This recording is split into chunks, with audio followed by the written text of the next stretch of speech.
Abrí una caja fuerte y destruí mi matrimonio al revelar el secreto de mi padre. Siempre he creído que los objetos inanimados absorben el alma de quienes los poseyeron, que el óxido, las abolladuras y la pátina del tiempo son cicatrices que cuentan historias que los vivos intentaron enterrar para siempre. Soy restaurador de antigüedades, un oficio que requiere una paciencia infinita y una curiosidad casi enfermiza. Mi nombre es Vico. Paso mis días rodeado de muebles victorianos, relojes de péndulo que han olvidado cómo dar la hora y reliquias familiares que han sido descartadas por generaciones impacientes.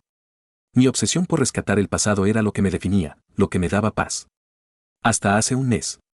Hace un mes, mi amor por la historia terminó por demoler mi presente, pulverizando mi matrimonio, destruyendo a mi familia y convirtiendo mi vida en una escena de un crimen que llevaba 40 años esperando a ser descubierto. No tenía idea de que, al comprar un pedazo de hierro oxidado, estaba comprando el boleto hacia mi propia destrucción emocional y la ruina absoluta de la mujer que amaba.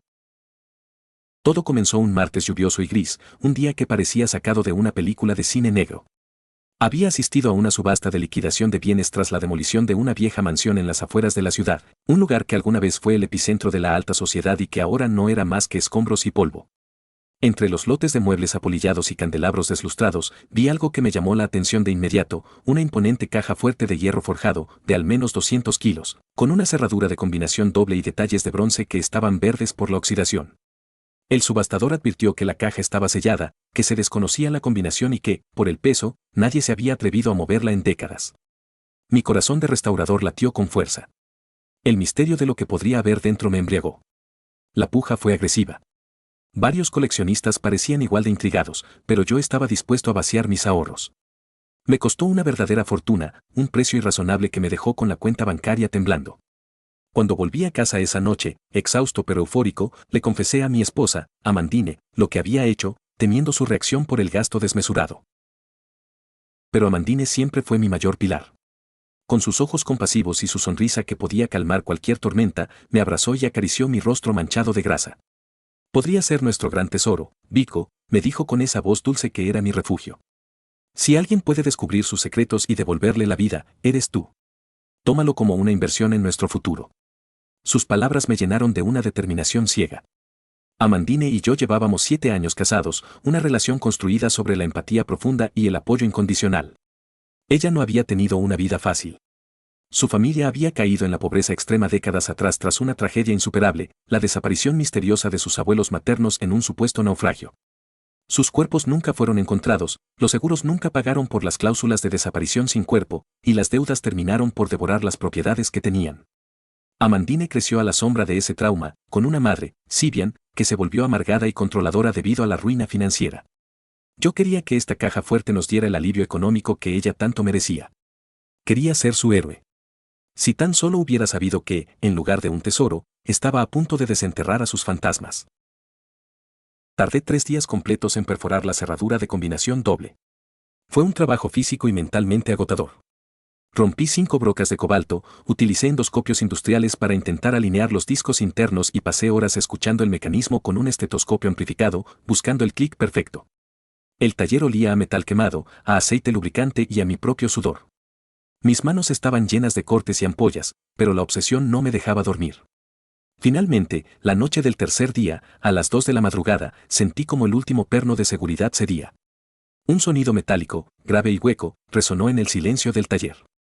Agarré la pesada manija de bronce, me apoyé con ambas manos y tiré con todas mis fuerzas. Las bisagras crujieron con un lamento agudo, soltando una nube de polvo grisáceo y un olor nauseabundo a aire encerrado, a humedad y a un tiempo muerto que llevaba décadas esperando salir a la luz. La luz de mi lámpara de trabajo iluminó el interior oscuro. Mi respiración se detuvo por un segundo, esperando ver el brillo inconfundible del oro, fajos de billetes antiguos, joyas o documentos al portador. Pero la caja fuerte estaba casi vacía. No había lingotes. No había dinero. El vacío de la inmensa cámara de acero me golpeó como una bofetada de decepción.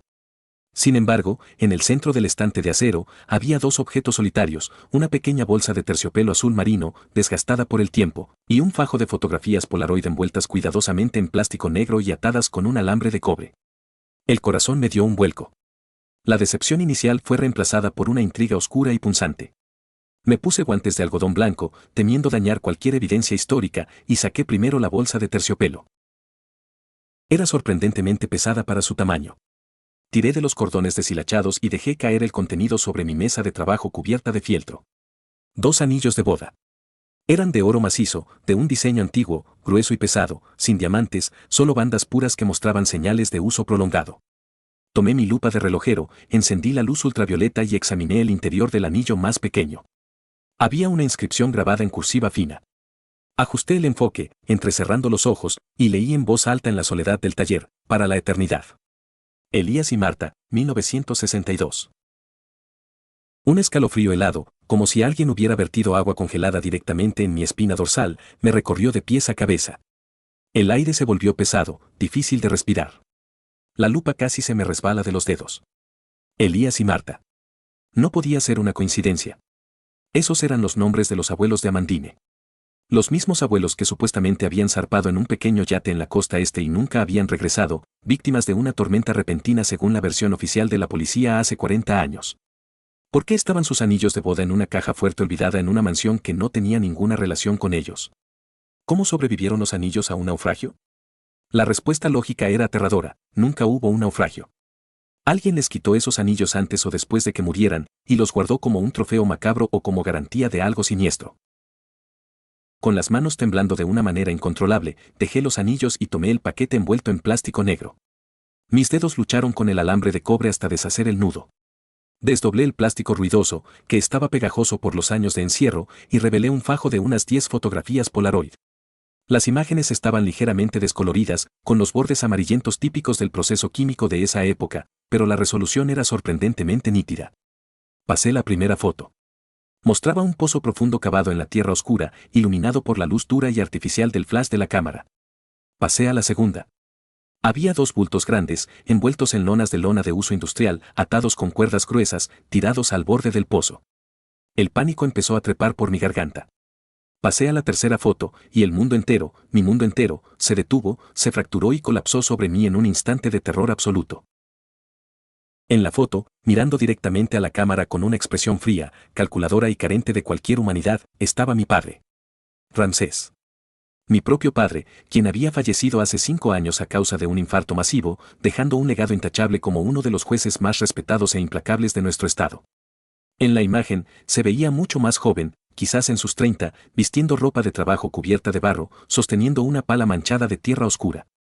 A su lado estaba otro hombre, un gigante de hombros anchos con una cicatriz cruzándole la mejilla, a quien reconocí instantáneamente como Tiberio, el viejo contratista de confianza de mi padre, el hombre que construyó todas nuestras casas, que cenaba con nosotros en Navidad, a quien yo llamaba tío.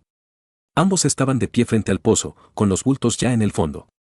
Pero lo que me provocó náuseas físicas, lo que me obligó a correr hacia el basurero del taller y vaciar el contenido de mi estómago, fue el fondo de la fotografía.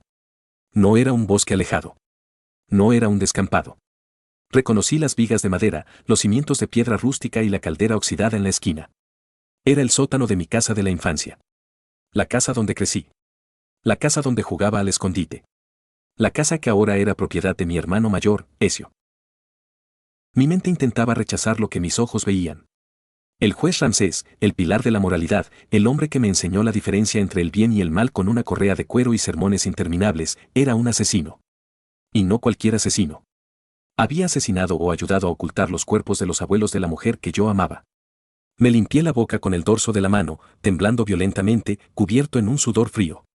Tomé mi teléfono móvil de la mesa. Eran las 3 de la madrugada, pero no me importó. Marqué el número de Ezio. Contestó al cuarto tono, con voz ronca y malhumorada. ¿Qué diablos quieres, Vico? ¿Sabes qué hora es? Gruñó. Ezio, acabo de abrir la caja fuerte de la subasta, mi voz era un hilo frágil, tembloroso, apenas audible. Encontré algo. Encontré unas fotos de papá y de Tiberio. En el sótano de la casa vieja. Ezio, hay unos anillos, son los abuelos de Amandine. Papá los mató. Papá los enterró en nuestra casa. Hubo un silencio sepulcral al otro lado de la línea. Un silencio tan denso y prolongado que pensé que la llamada se había cortado. Pero no era estática lo que escuchaba, era la respiración contenida de mi hermano. Cuando finalmente habló, su voz no denotaba sorpresa ni confusión. Solo irradiaba un pánico agresivo, una furia contenida y venenosa. No te muevas de donde estás. No le digas una puta palabra a Amandine. Voy para allá, siseó Ezio, colgando el teléfono de inmediato. Esa reacción me destruyó aún más. Ezio no estaba en shock. Ezio lo sabía. O, al menos, sospechaba algo tan terrible que su primera reacción fue el encubrimiento. 20 minutos después, la puerta de acero de mi taller fue golpeada con violencia. Fui a abrir y Ezio entró como un toro enfurecido, empujándome hacia atrás. Llevaba una chaqueta sobre su pijama, el cabello revuelto y los ojos inyectados en sangre. Vio las fotografías sobre la mesa iluminada, vio los anillos bajo la lupa. Se acercó rápidamente, cogió las Polaroids y las revisó una por una, su mandíbula tensándose hasta casi romperse. ¿Dónde está el resto?, me exigió, agarrándome por el cuello de la camisa con una fuerza que me dejó sin aire. ¿Hay documentos? ¿Títulos de propiedad? Dímelo, Vico. Suéltame, maldita sea, logré articular, empujándolo con fuerza. Es todo lo que hay. ¿Qué significa esto, Ezio? Dime que esto es un montaje. Dime que nuestro padre no era un monstruo que asesinó a los abuelos de mi esposa. Ezio me miró con una mezcla de lástima y desprecio, la mirada de alguien que sabe que el mundo real es mucho más oscuro que las fantasías morales en las que yo vivía. Papá no era un santo, Vico.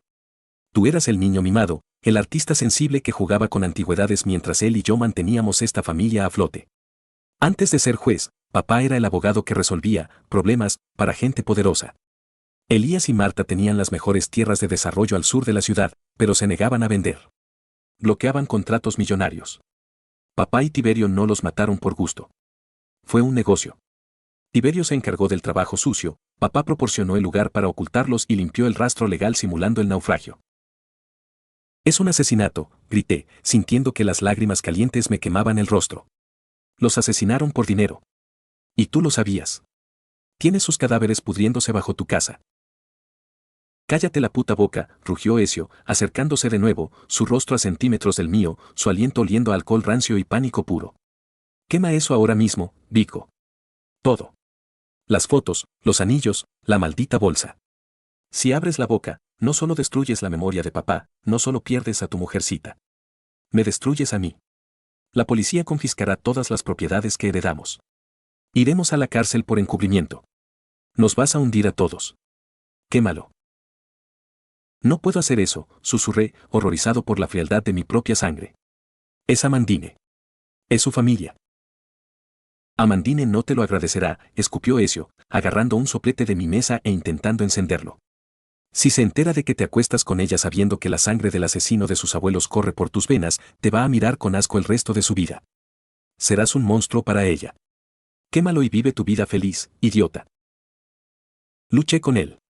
Fue una pelea patética y desesperada entre herramientas y vitrinas de cristal. Logré arrebatarle el soplete y empujarlo hacia la puerta. Lárgate de aquí, le advertí, empuñando un pesado martillo de tapicero. Lárgate antes de que llame a la policía ahora mismo. Ezio me miró, ajustándose la chaqueta, con una expresión de odio puro. Si haces esto, Vico, estás muerto para mí. No tienes hermano. No tienes familia. Dio media vuelta y salió corriendo hacia su coche, perdiéndose en la lluvia nocturna. Me quedé solo en el taller, respirando agitadamente, rodeado por el silencio sepulcral que solo los muertos pueden imponer. Miré la caja fuerte abierta. Ezio había reaccionado con demasiado pánico preguntando por documentos y títulos de propiedad. Algo no encajaba. Me acerqué nuevamente al enorme cubo de hierro. Tomé mi cinta métrica y medí la profundidad exterior, luego medí la profundidad interior. Había una diferencia de 15 centímetros. Un espacio oculto. Un doble fondo.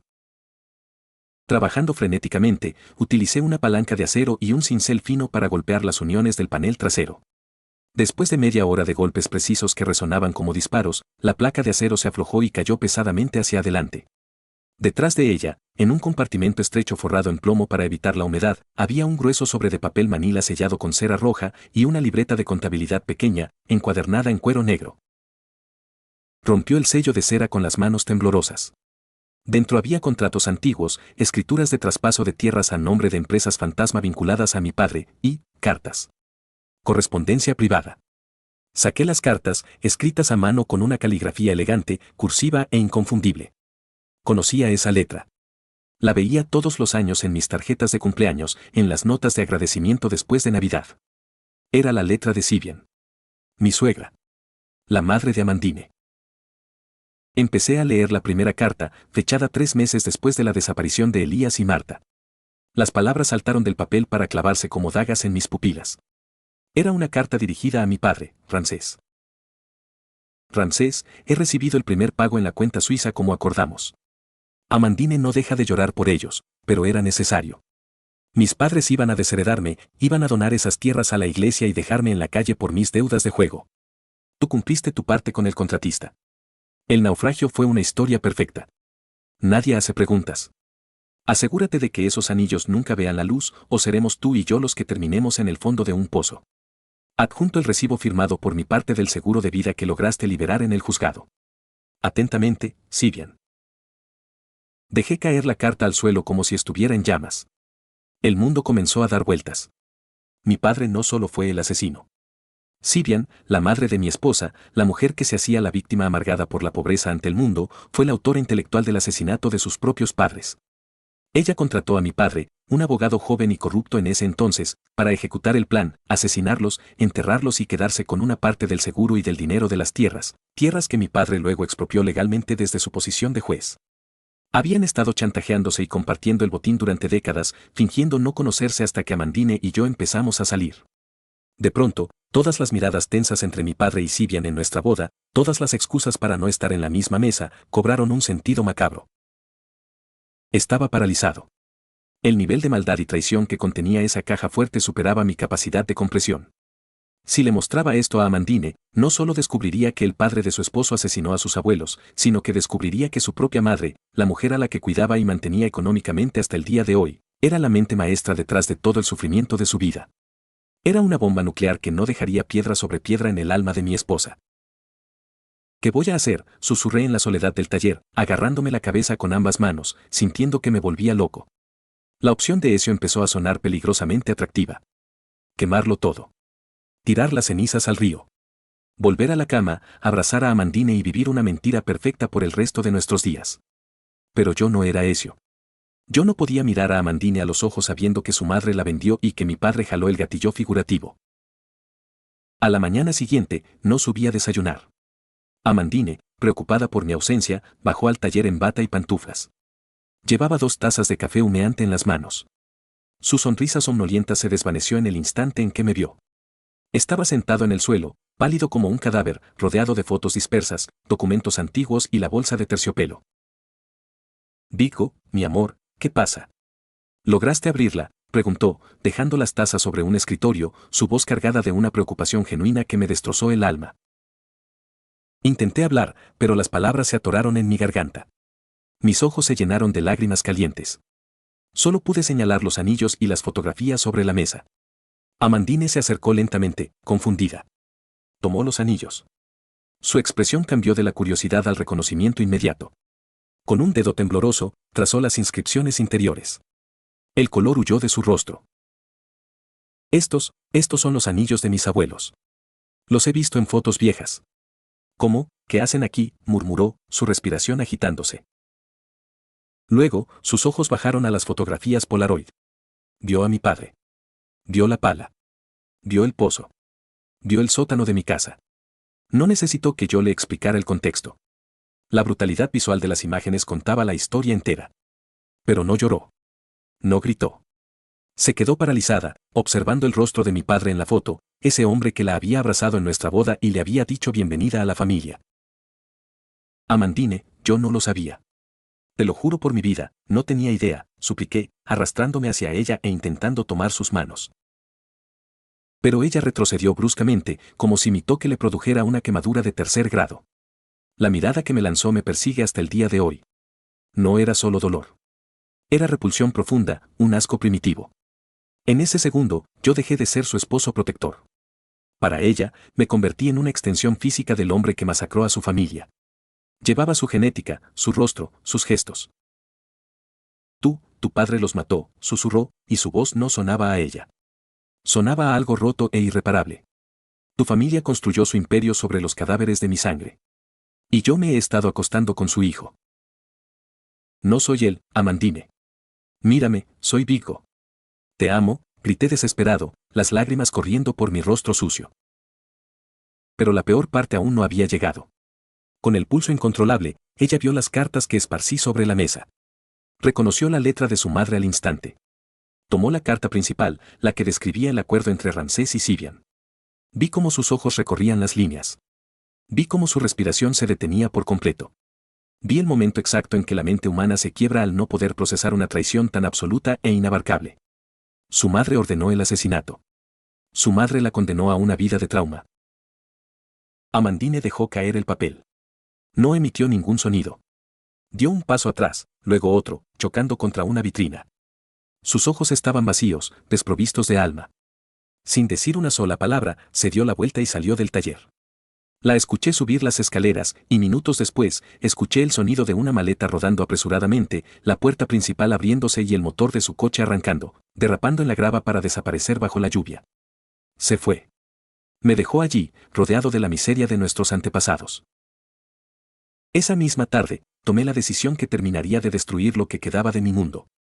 Sabiendo que eso intentaría desaparecer las pruebas en el sótano, no fui a la policía de inmediato. Fui a mi casa de la infancia. Rompí la ventana trasera con una piedra. Fui directamente al sótano armado con un mazo industrial. El piso había sido cimentado y nivelado hacía años, pero las fotos me mostraban exactamente la ubicación, cerca de la caldera vieja. Empecé a golpear el concreto con una rabia y un dolor que no sabía que poseía. Golpeé hasta que mis manos sangraron a través de los guantes, hasta que el cemento se agrietó y cedió, revelando la tierra húmeda debajo.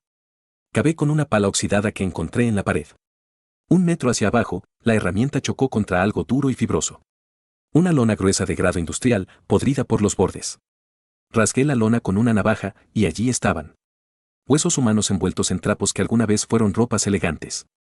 Elías y Marta, esperando en la oscuridad durante 4 décadas.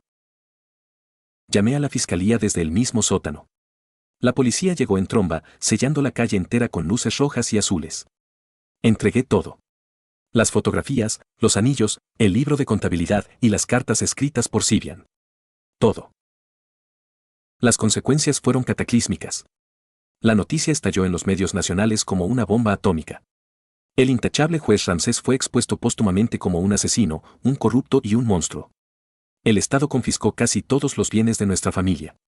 Las cuentas bancarias de Ezio fueron congeladas, sus propiedades incautadas, y fue arrestado por intentar destruir evidencia y obstrucción a la justicia tras encontrar rastros de quemaduras en algunos de sus documentos privados cuando la policía allanó su casa. Ezio me escupió en la cara mientras lo metían en la patrulla. Me maldijo a mí y a toda mi descendencia.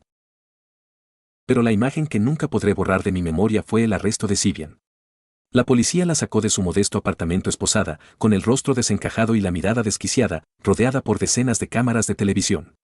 La madre de mi esposa, la víctima eterna, enfrentando cargos de doble homicidio calificado, fraude y conspiración. Han pasado 30 días desde entonces. 30 días en los que he vivido en un infierno de silencio. Amandine presentó los papeles del divorcio a través de un abogado despiadado que no me permitió ningún contacto con ella. Sé, por conocidos en común, que está bajo un tratamiento psiquiátrico severo, medicada para soportar los ataques de pánico constantes. Perdió su mundo entero en una mañana. Perdió a sus abuelos reales, perdió a la madre que creía tener y perdió al esposo en el que confiaba ciegamente, todo en una sola y abrumadora revelación. Se mudó a otra ciudad, cambió su número de teléfono y borró cualquier rastro de nuestra existencia compartida. Hoy estoy sentado en el suelo de mi taller, frente a la caja fuerte vacía. Ya no restauro nada. El polvo se acumula sobre las herramientas y el óxido vuelve a reclamar lo suyo. He hecho justicia, desenterré a los muertos y expuse a los monstruos, pero al hacerlo, me convertí en el verdugo de mi propia felicidad. Mi familia me odia por considerarme un traidor a la sangre, y la única mujer a la que he amado me mira en sus pesadillas como el portador de su destrucción. No me arrepiento de haber sacado la verdad a la luz, porque no podía construir mi vida sobre un cementerio de mentiras putrefactas, pero el precio que pagué me ha dejado vacío, como esa inmensa y oscura cámara de hierro forjado. ¿Crees que debía haber hecho caso a mi hermano y quemar las pruebas para vivir una mentira feliz y proteger a mi esposa de una verdad que le destrozó la mente? La verdad te hace libre, pero a veces, esa libertad te deja completamente solo y rodeado de cenizas.